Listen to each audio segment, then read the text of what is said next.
Bueno, no hay duda que la llegada de Donald Trump a la presidencia de Estados Unidos y las reformas aplicadas en México son factores que influyen en el ánimo de los inversionistas. ¿Qué podemos esperar en materia económica en 2025? Vamos a platicar sobre este tema con Matías Osorio. Él es experto en mercados internacionales de Capitaria. ¿Cómo estás, Matías? Muy buenos días. Bienvenido. Hola Roberto, muy buenos días. Primero, muchas gracias por la invitación.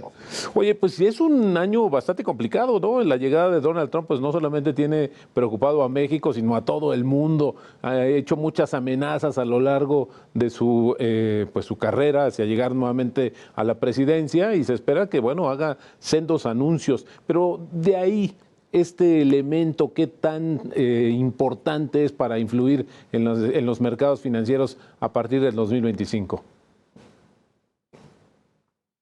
Muy buena pregunta, Roberto. La verdad es que la economía de México, la verdad es que está muy dato dependiente de lo que ocurra con las nuevas políticas arancelarias de Donald Trump. Ya sabemos, ya vivimos un primer gobierno en Estados Unidos con el mandato de Donald Trump.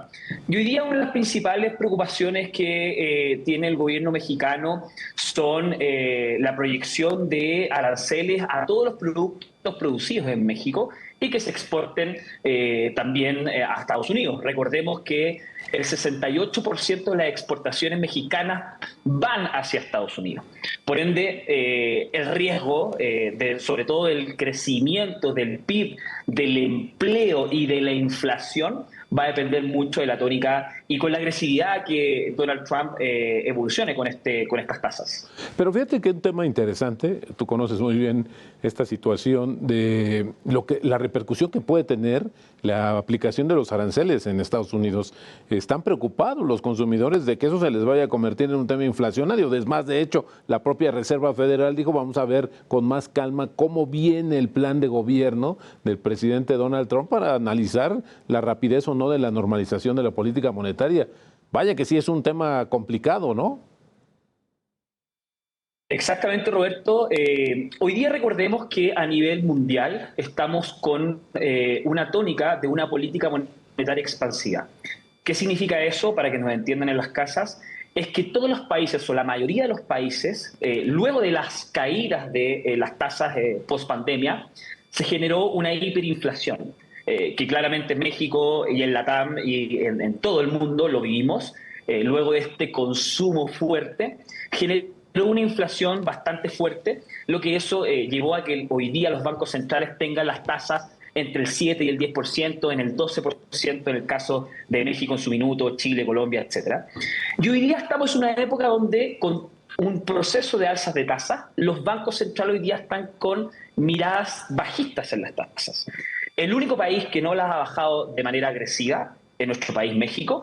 Por ende, hoy se viene un desafío importante también para Banxico, porque Banxico es bastante dato dependiente de Estados Unidos, de la Reserva Federal.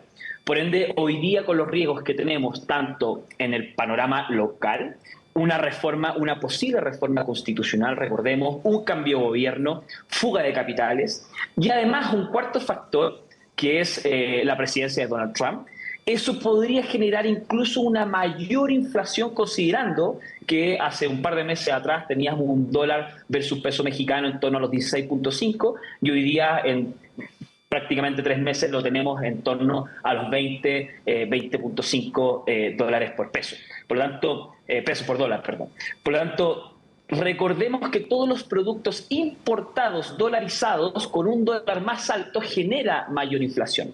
Por ende, Banxico hoy día no la tiene fácil y eso genera que con las perspectivas de crecimiento que tenemos para México para el 2025, que ya son bajas, las tasas altas va a generar una mayor contracción y eso es lo que hoy día la mayoría de los economistas, tanto nacionales e internacionales, tienen como principal temor. Por supuesto. Ahora vamos a un plano más amplio, Matías, si me permites. La llegada de Donald Trump, Panamá, Groenlandia, Europa, las amenazas, en realidad sí es un tema de riesgo que podría afectarlo. ¿Qué tanto de eso que ha amenazado a lo largo de los días antes de tomar la presidencia ya de manera formal, crees tú que en realidad se pueda convertir en una decisión? salvo que vemos que el mundo pues está recuperándose también de esta situación pandémica, pero todavía hay ciertas inercias en ese sentido. Lo que hablabas sobre la política monetaria es un ejemplo claro, pero hay otros, el intercambio comercial, estos temas el tema bélico, los conflictos, Rusia, China, en fin, se actúa un cóctel bastante complicado y si le aplicamos todavía el ingrediente de Donald Trump, pues va a ser explosivo, pero él también no sabe perfectamente hacia dónde quiere avanzar. Exactamente, Roberto, y viste en varios puntos que hoy día están ocurriendo. Es súper importante que recordemos que los mercados financieros se anticipan a lo que probablemente pueda ocurrir en el futuro, ¿va? Y hoy día, y es por eso que tenemos un dólar peso mexicano en torno a los 20, es por eso que tenemos una bolsa mexicana cayendo de manera prolongada, es por eso que los países emergentes que tengan que ver una relación directa con el comercio con Estados Unidos tuvieron un impacto bastante potente. La fuga de capitales que se generó en México fue bastante agresiva. Y hoy día, desde el punto de vista del panorama internacional, recordemos que hoy día el petróleo juega un factor importante en la inflación, no solamente acá en México, sino que en el mundo. Por ende, hoy día el conflicto bélico que hoy día estamos viviendo en el Medio Oriente, como tú bien lo dijiste, eso genera perspectivas inflacionarias aún mayores. Por lo tanto, si vemos una escala en este conflicto, eventualmente el petróleo podría seguir su terreno positivo. Hemos tenido una caída en los últimos días, las últimas sesiones en el petróleo para poder estabilizar.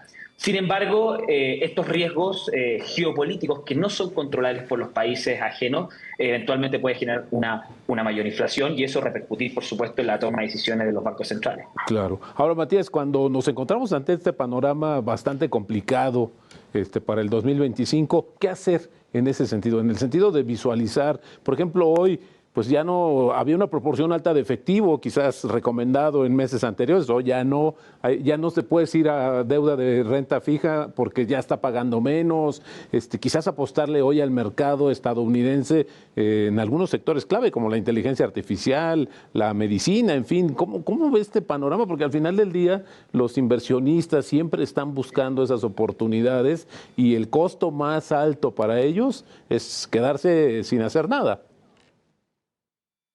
Muy buena pregunta, Roberto, y eso es algo súper importante que la gente en la casa debiese saber. Lo peor que podemos hacer es mantener la lana cash, digamos. O sea, tenerlo en la cuenta corriente es la peor opción, ¿ya? Porque eso no, básicamente se evalúa con la inflación día a día, sobre todo que tenemos niveles de inflación no controladas, pero no tanto como espera el rango meta de Banxico. Por lo tanto, sabemos también que la parte de renta fija, los CETES, la proyección del primer Q del 2025, ya el mercado se está anticipando que las tasas debiesen estar bajistas. ¿Por qué? Porque recordemos que los CETES se comportan en función a la tasa de interés que tenga Banxico. Y si las perspectivas a futuro es bajar la tasa para poder incentivar la economía, todos los CETES, las cajitas que hemos visto por ahí que te dan un rendimiento, debiesen bajar de manera fuerte el primer Q del año y ya estabilizarse el segundo Q del 2025.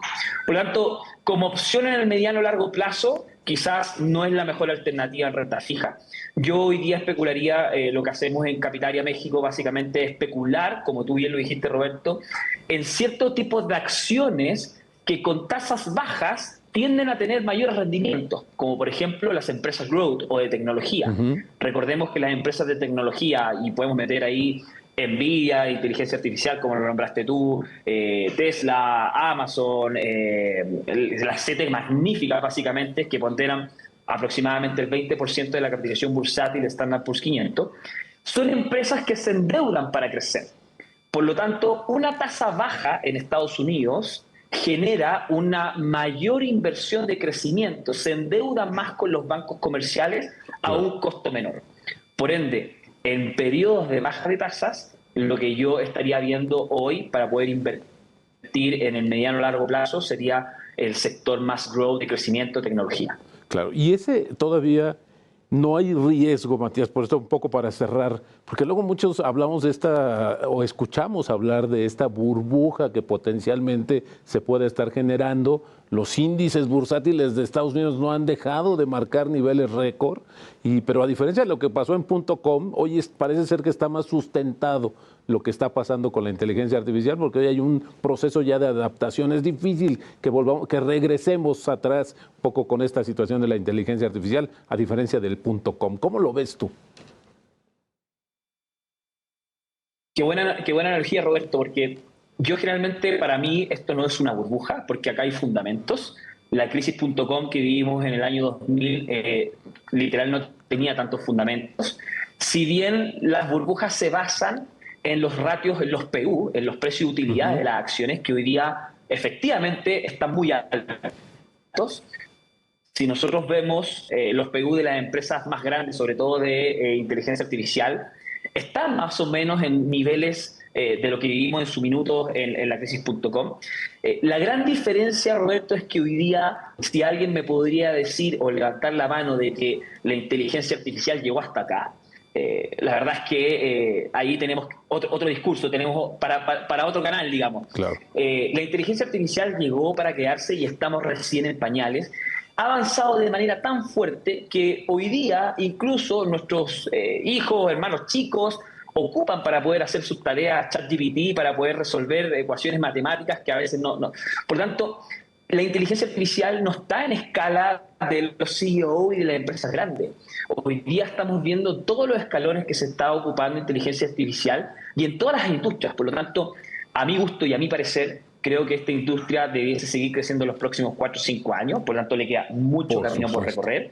Nvidia, que es una de las empresas más grandes, rentó el año pasado, el 2023, entre un 180 y un 190%, este año cercano al 200%, y se espera que el 2025 siga este rally fuerte. Por lo tanto, hoy día burbuja lo veo muy difícil. Por supuesto. Sin embargo, hay que tener cuidado efectivamente de comprar en máximo histórico de algunas empresas. Por supuesto, pues ahí lo tienen, un panorama complicado, pero siempre hay oportunidades. Matías Osorio, experto en mercados internacionales de Capitaria. Gracias, Matías. Muy buena tarde.